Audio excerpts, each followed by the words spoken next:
Amém? Todos acharam a palavra de Deus?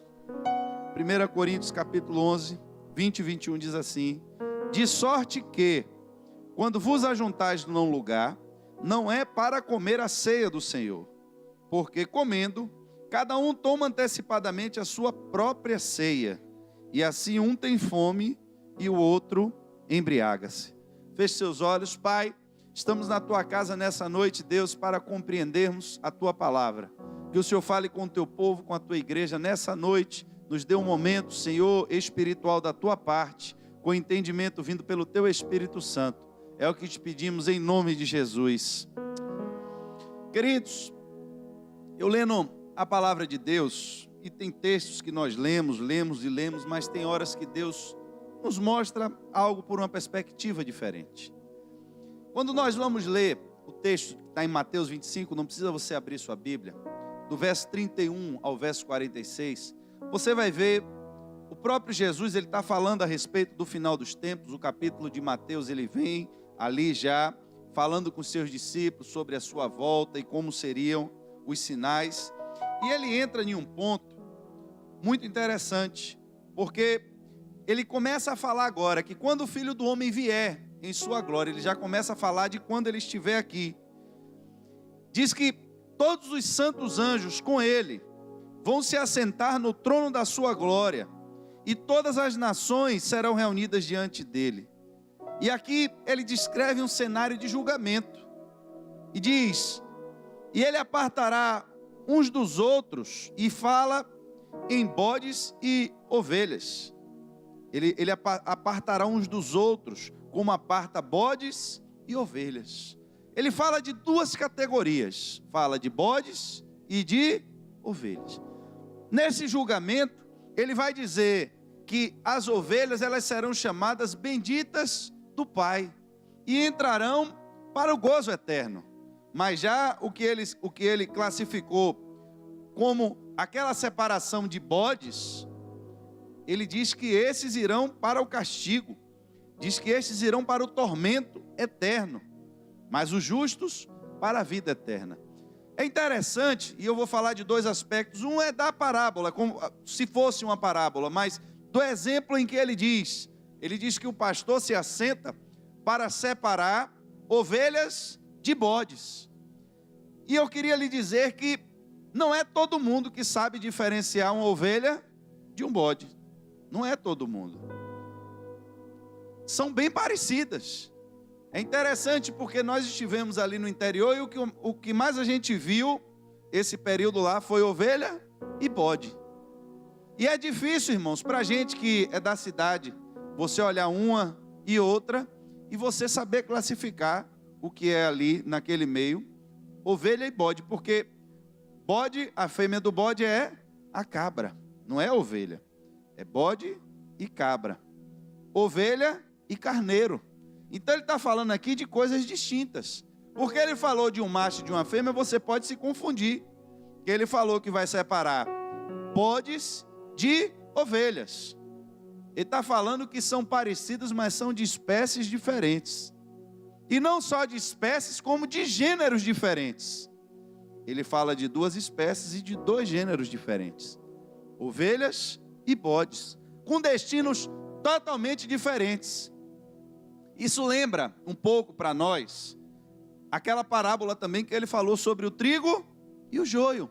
Tem algo a ver com isso, porque enquanto estão plantados, você não sabe quem é quem, a não ser quando chega a época dos frutos. E aí ele diz, ele fala isso para a igreja, que nós, líderes, pastores, você que é líder de ministério, não fomos chamados para arrancar trigo do meio, o joio do meio do trigo. Por quê? Porque se nós fôssemos fazer essa separação, poderíamos arrancar o trigo no meio do joio.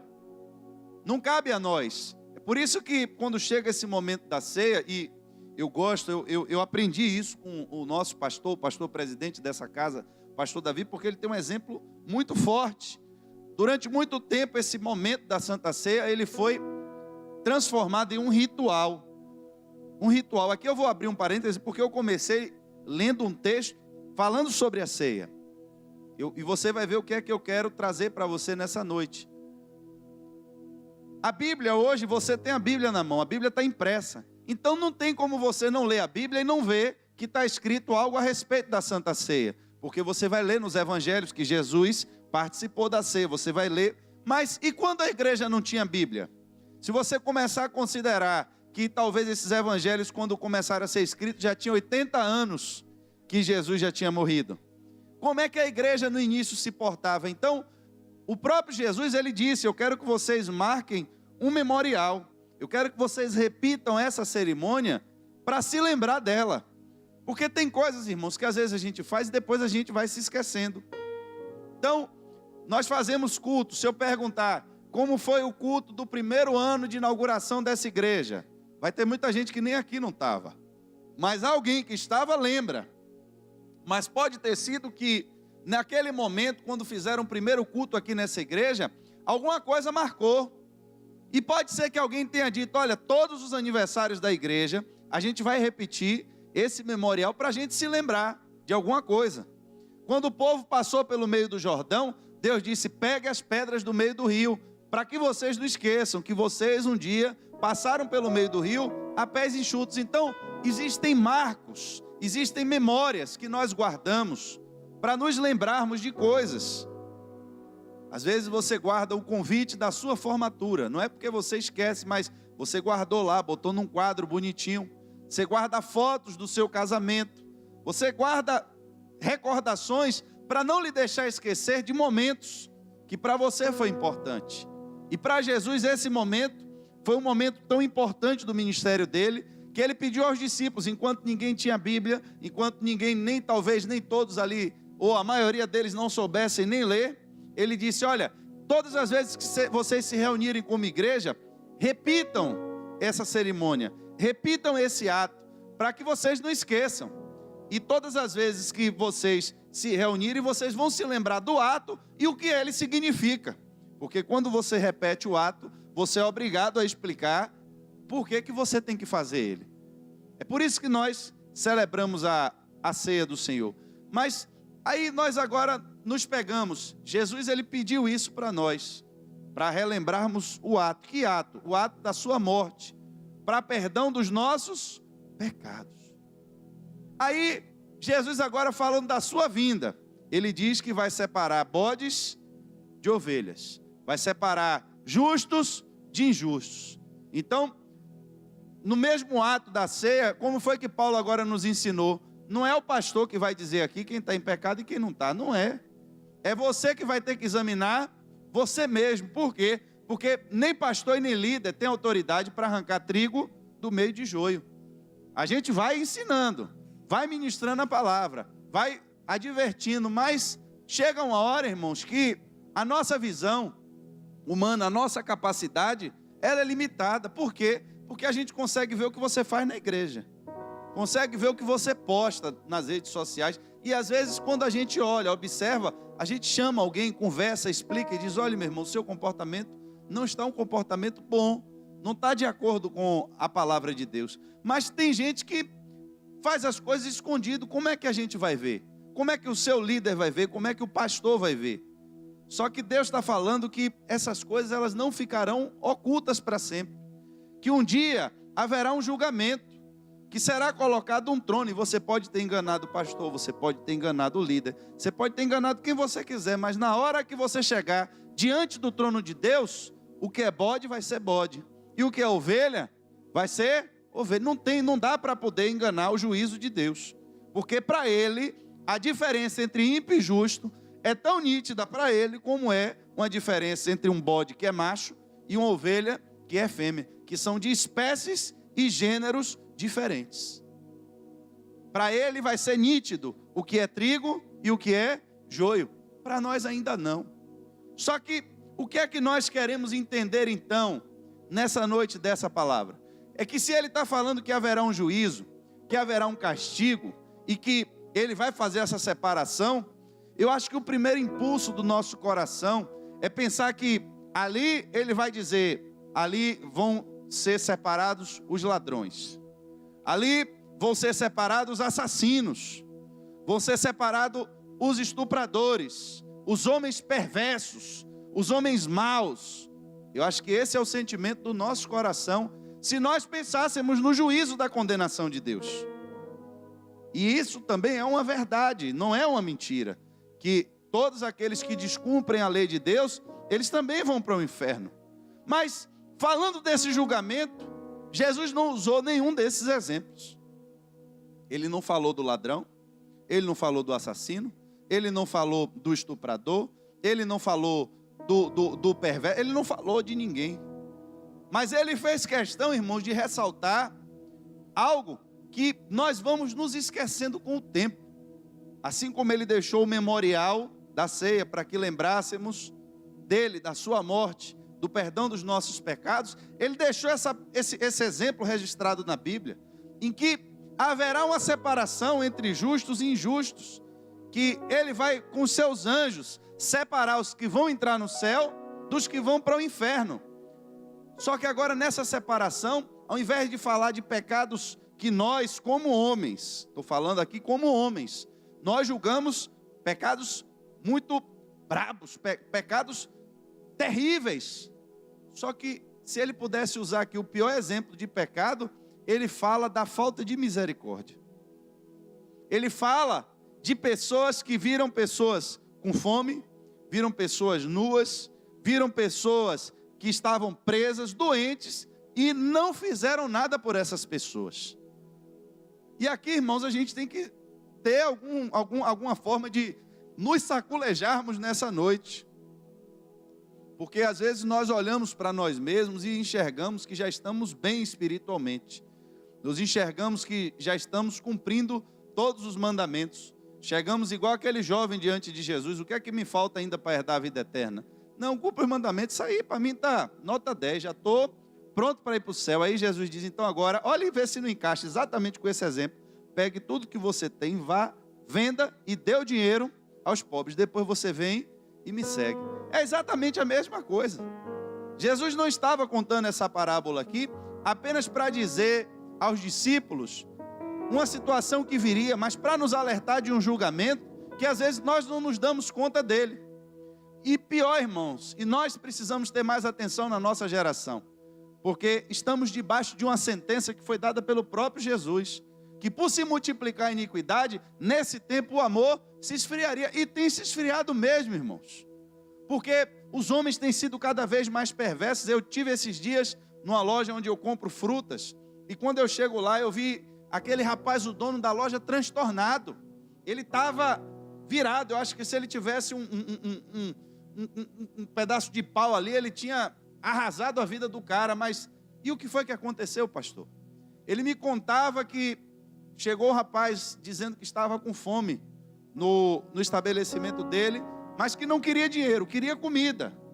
E ele se compadeceu daquele rapaz e foi ali e pegou feijão, arroz, uma placa de ovos, fez uma feira e deu ao rapaz, de sorte que com frutas, e ele saiu com 4 sacolas de compra na mão. E ele, com o coração dele alegre, feliz, porque tinha sido, ali capacitado para ajudar alguém.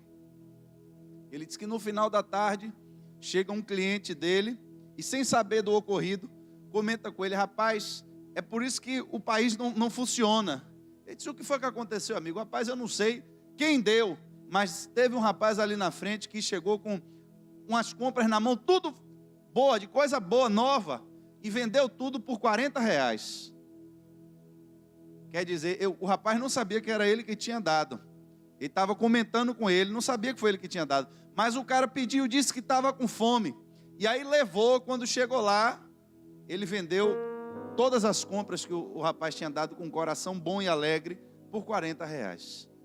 Irmãos, às vezes nós somos maltratados com isso. Acho que eu não vou perguntar aqui, mas quantos de nós muitas vezes já não tiramos valores do nosso bolso e você ajuda uma pessoa e depois descobre que aquela pessoa pegou o dinheiro para usar droga, pegou o dinheiro. Outra vez filmaram no supermercado, as pessoas estavam alugando crianças, preste atenção, alugando crianças.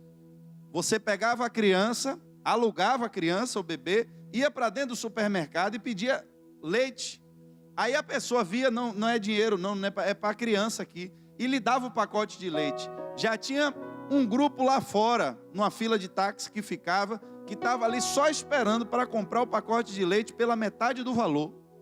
Era leite e fralda, a pessoa ficava dentro do supermercado o dia todo, pedindo leite e fralda. A pessoa comprava com a boa vontade, dava, a pessoa ia lá fora e vendia pela metade do valor para pagar o aluguel da criança e para usar droga com o resto. Irmãos, significa que o nosso coração, ele vai sendo afetado por isso. Nós vamos sendo afetados por isso. E a gente corre o risco de se trancar de uma vez, de se fechar de uma vez, de perder o crédito de uma vez nas pessoas e deixarmos de refletir a glória de Deus. Porque, como eu disse a vocês, o pastor Davi, ele nos explica algo muito forte sobre a ceia. E eu disse que isso já foi tentado ser transformado em uma cerimônia religiosa. Só que Jesus, quando ele estava servindo a ceia para seus discípulos, ele sabia que no meio deles tinha um que era um traidor. Ele sabia que no meio deles tinha um que ia vender ele por 30 moedas, que ia inventar mentiras ao seu respeito, que aquilo lhe levaria ao Calvário, que ele ia sofrer por causa daquilo. Mas mesmo assim, ele não mandou Judas sair da mesa. Ele ainda chama Judas de amigo. E aí, o que é que nós entendemos, irmãos? Se há um julgamento, a primeira coisa que a gente precisa entender é que toda vez que você der algo a alguém, você deve fazer como o próprio Jesus aqui está lhe ensinando. Porque ele diz que tem pessoas que vão perguntar, mas Senhor, venha para o gozo do Pai, pode entrar, porque eu tive nu, você me vestiu, eu tive fome. E vão perguntar, mas Senhor, quando foi que nós lhe vimos? E ele vai dizer, quando você fez isso a algum dos meus pequeninos, você fez a mim. O que é isso? O que é que ele está nos ensinando, irmãos? Que todas as vezes que você for abençoar a vida de alguém, que você for fazer algo por alguém, você não pode fazer esperando um retorno daquela pessoa. Você não pode fazer esperando uma gratidão daquela pessoa, porque senão você vai se frustrar. Entenda que tem pessoas que já estão vivendo momentos difíceis, porque já estão colhendo fruto do que plantou. Não tem jeito, tem pessoas que estão assim. Todos estão assim, não. A vida, irmãos, ela muda. A gente faz planos, nós fazemos planos. Mas quem vai dizer o que é que vai acontecer amanhã comigo e com você? Quantas pessoas nós não conhecemos que tinha vida, que tinha saúde e que estava prosperando e que de repente as coisas mudam? Quantas pessoas não investiram meio mundo de dinheiro em lan houses e quando os smartphones chegaram, quebrou todas as lan houses? Quantas lan houses mais você conhece? Quantas empresas, quantas costureiras hoje você conhece? A vida é assim. Os planos que nós fazemos nem sempre são os planos que vão dar certo. Existem dificuldades que chegam na nossa vida, existem. Mas tem muita gente que está como Jonas. Jonas estava dentro daquele navio, mas estava debaixo de uma sentença, porque estava em desobediência com Deus. E enquanto as pessoas tentaram ajudar Jonas, eles só perderam tudo que eles tinham. Tem pessoas que você vai tentar ajudar, irmãos, e você não vai resolver o problema da vida dele. Não adianta. E ele já disse, vocês têm que me jogar na água, e o povo não acreditou. Perderam tudo, eles jogaram todas as mercadorias, todas as riquezas dentro do barco. Toma cuidado com quem você bota dentro do seu barco, irmãos. Peça direção a Deus. Temos que ter sabedoria. Estamos vivendo em um tempo difícil, em um tempo duro, em um tempo que as pessoas são mentirosas. É difícil você hoje acreditar em alguém que chega para lhe falar alguma coisa, porque o mundo está assim. Mas também não podemos nos esquivar agora de fazer o bem, porque as outras pessoas estão errando. Porque é exatamente por conta disso que nós estamos aqui nessa noite. Estamos aqui nessa noite porque entendemos, e é isso que eu quero que você entenda também, que a mesa do Senhor é o momento em que traz primeiramente a comunhão entre os irmãos. Nós somos conectados uns com os outros nessa mesma mesa. Nessa mesa, eu não sei quantos se lembram dessa expressão, mas tinha o denominador comum. Aqui é o denominador comum. Aqui você pode ser alto, você pode ser baixo, você pode ser famoso, você pode ser rico, você pode ser o que for.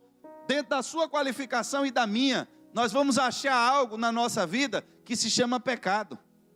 Todos, você vai achar na sua, na minha, na nossa vida, o pecado. E é sobre essa mesa que todos nós somos igualados para recebermos o que é dividido de Cristo, que é a sua carne e o seu sangue. E é pela sua carne, é porque Ele nos deu para alimento, a sua carne e o seu sangue. Porque Ele disse que a sua carne era a verdadeira comida e o seu sangue, verdadeira bebida. Só que essa falta de comunhão, ela estava afetando a igreja de Corinto. E olhe que eles não viviam esse tempo terrível que nós vivemos. É por isso que nós estamos indo procurar ainda lugares onde a gente vê a necessidade real. Vemos pessoas que elas não trabalham, elas não têm renda, não é porque elas não querem não, irmão, é porque não tem condições mesmo, não tem como trabalhar. A igreja tem procurado formas de lhe mostrar para que você veja como você pode fazer a obra de Deus, como você pode ser uma bênção. Tem gente que, quando a gente fala de ser abençoado, só pensa em si. Eu já tenho tudo que eu quero, eu não preciso de mais nada. O que Deus me deu para mim já está bom. Se eu morrer assim, para mim já está ótimo. Que bom, irmãos, que para você está bom, mas será que você não poderia ser canal de bênção na vida de alguém? Porque às vezes só o que você tem, se você for tirar para ainda dar a alguém, vai lhe fazer falta. Mas se Deus lhe der em abundância, será que você não pode repartir? Quando Deus derramou o maná, todos os dias caía maná. Mas tinham no meio pessoas mais idosas que não conseguiam catar o maná o suficiente para ela comer. Já tinham pessoas mais novas que podiam catar o dobro ou o triplo. Só que Deus também colocou ali um denominador comum, não passa do outro dia. Se você tentar guardar o maná, vai estragar. Então, se você pode catar mais, compartilhe com quem pode catar menos. E esse sentimento ele foi tomando conta da igreja de tal forma que o apóstolo Paulo agora chama a atenção no momento da ceia. Quer dizer que vocês estão sentando na mesa, dizendo que estão ao redor do corpo de Cristo, que estão ligados em Cristo, mas com esse tipo de prática, isso é mentira. Ele está dizendo, quando vocês se ajuntam no lugar, não é para comer a ceia do Senhor, não é. Vocês não estão tendo comunhão no corpo de Cristo. Vocês estão fazendo qualquer coisa, vocês estão participando de um ritual, vocês estão participando de uma celebração, mas da ceia do Senhor não. Por quê? Porque ele diz, porque comendo cada um toma antecipadamente a sua própria ceia. Cada um pega logo a sua parte.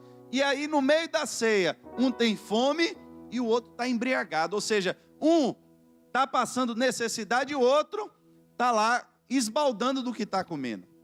E ele critica isso na celebração da ceia. É como se cada um trouxesse para a celebração, que a ceia não era dessa forma. A ceia era, de fato, uma refeição. As pessoas sentavam para comer. Mas cada um fazia a sua ceia individualmente. Então, eu trazia a minha ceia para a minha família. E o outro trazia a ceia para a família dele. Então, está todo mundo aqui celebrando em memória de Cristo. Mas naquele canto ali da igreja, tem uma galera aqui, meu irmão, que está botando para quebrar e a ceia deles. E já no outro lado ali, o pessoal passando fome. Isso acontecendo ao redor da mesa do Senhor. O que é que Deus quer falar conosco nessa noite? Vivemos em um tempo difícil. Vivemos em um tempo em que o amor tem se esfriado. Isso é verdade. Precisamos ter cautela.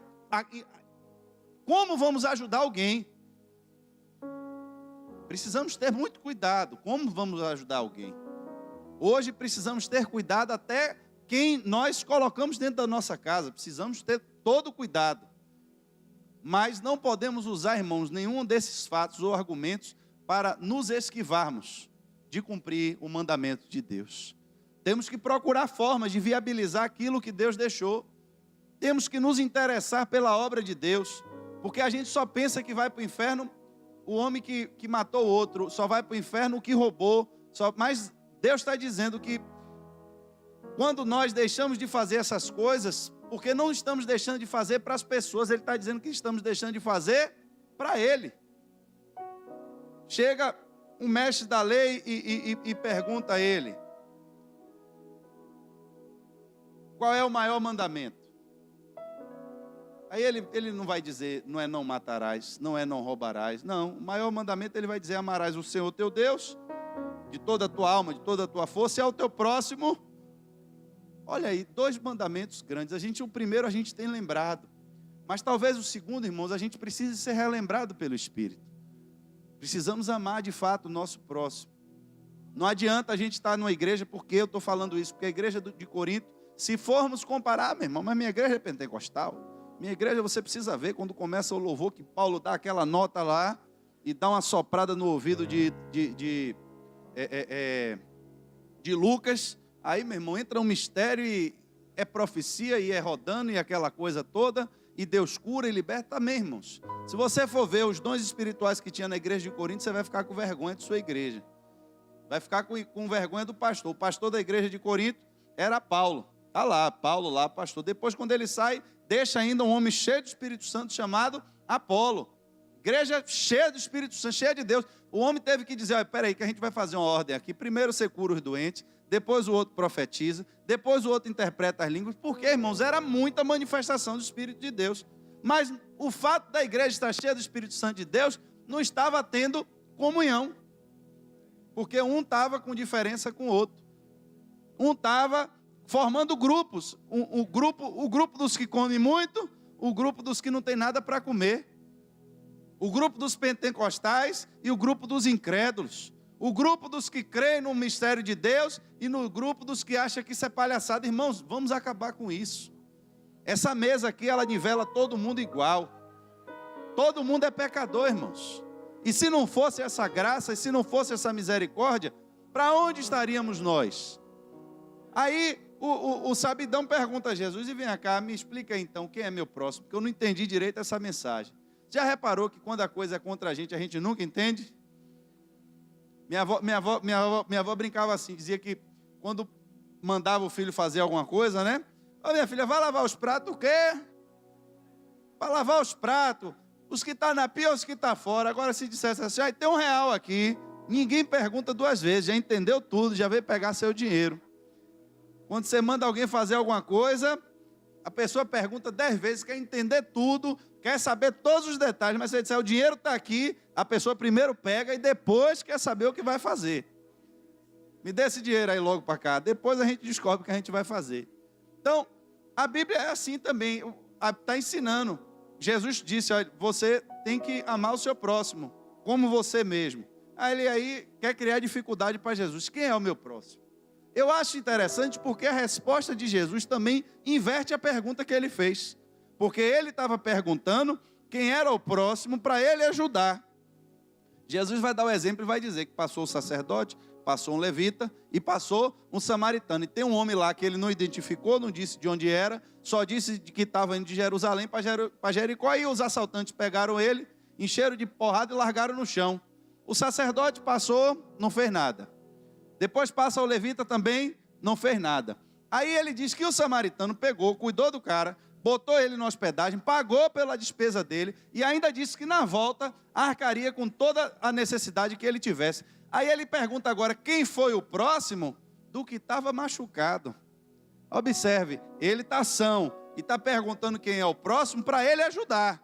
Quem é o meu próximo para eu ajudar? Aí Jesus, quando inverte a pergunta, é para que ele se coloque no lugar do cara que estava no chão.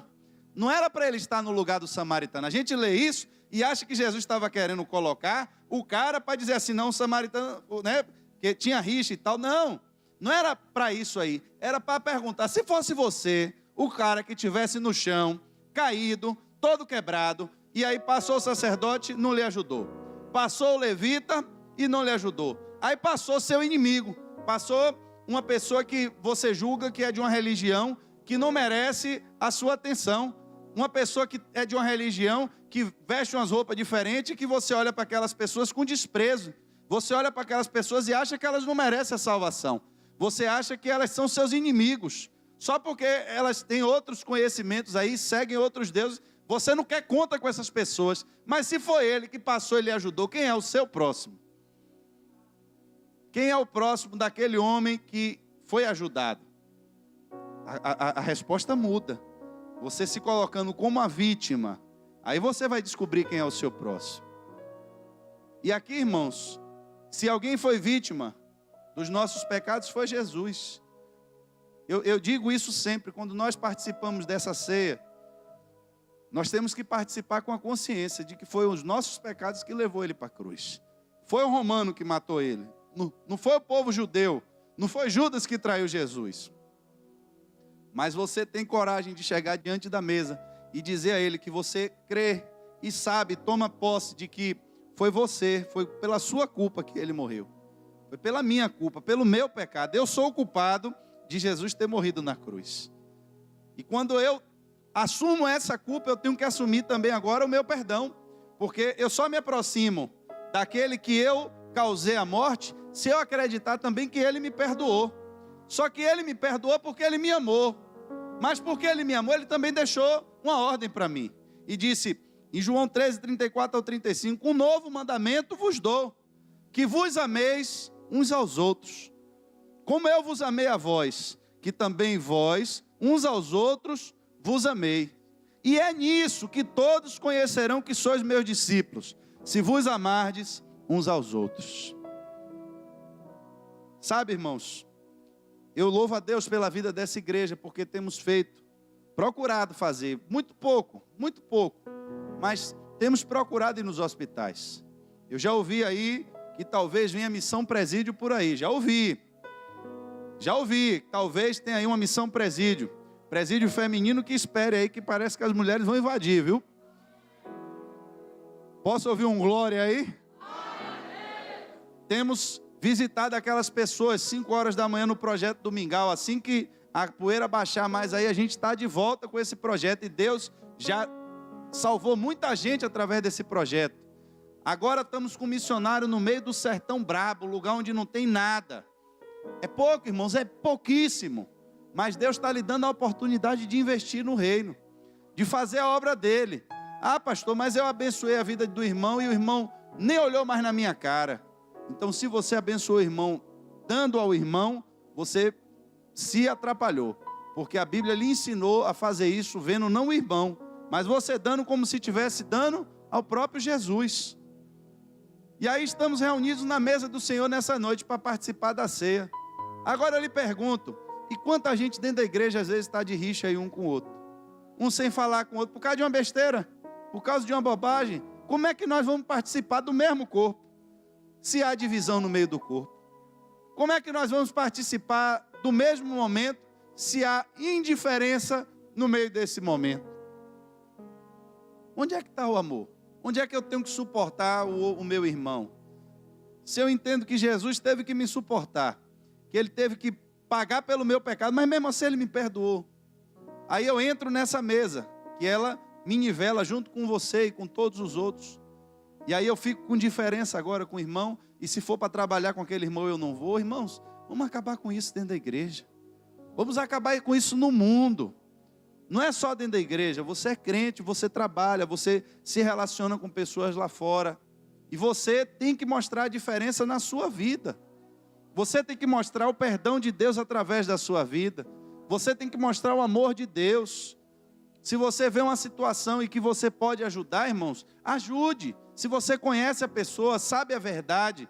Eu não estou dizendo que é para você sair da rua e todo saciseiro que aparecer. Eu já disse aqui na igreja, eu sou contra esses projetos de levar comida para drogado na rua. Eu sou contra.